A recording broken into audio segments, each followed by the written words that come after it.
Okay, I have got hundreds of favourite scriptures, but when I first saw Tony's notes about this, it was to share your favourite scripture of all time, so here it is. Unfortunately, I didn't think about the option of putting it up here, so you're just going to have to listen to me. Sorry if you're a visual learner. Okay, so I could talk all morning, but I'm not allowed, and I'm sure you wouldn't want me to anyway. There's a little bit of my testimony wrapped up in this scripture. So, when I was growing up, I seemed to be a little bit different to everybody else. My likes and my interests were different, and I was a very big thinker, very deep thinker, always questioning why this, why that, why the other.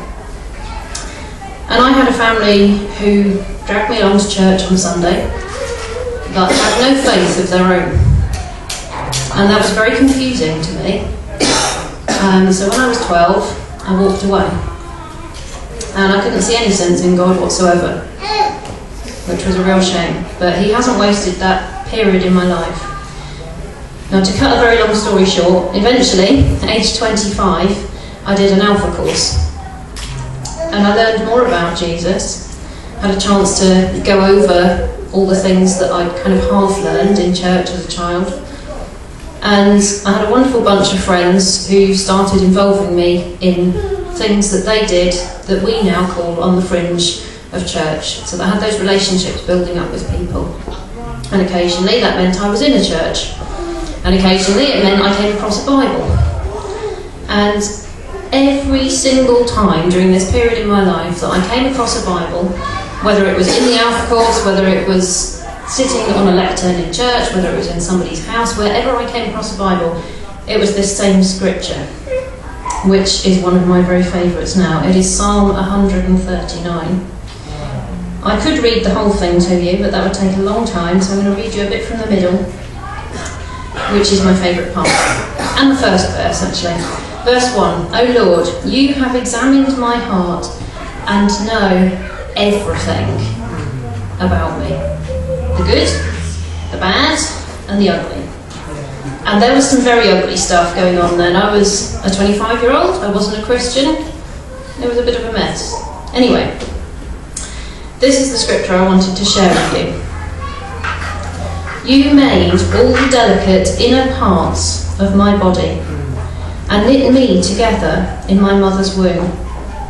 Thank you for making me so wonderfully complex. Your workmanship is marvellous. How well I know it. You watched me as I was being formed in utter seclusion, as I was woven together in the dark of the womb. You saw me before I was born. Every day of my life was recorded in your book. Every moment was laid out before a single day had passed. Now that was such reassurance to a girl who knew she didn't fit in. Such reassurance to a girl who knew so much that she didn't fit in that she actually thought she was an alien experiment when she was Beatrice's age. That I just couldn't figure out why I belonged on Earth. But suddenly, seeing this over and over again, I just knew that this was from a real God who really cared about me. I felt loved, I felt accepted, I felt planned, and I felt special. I've heard since then, didn't necessarily relate to my life because I was a wanted baby from my parents, but I've heard a very good saying, there are no illegitimate children, there are only illegitimate parents. Whatever the reason that you got here because God wanted you to be here. Yes, amen. On mission in Sierra Leone, I came across an American lady who played me a song, and she stood up and shared a testimony that sounded so similar to my own.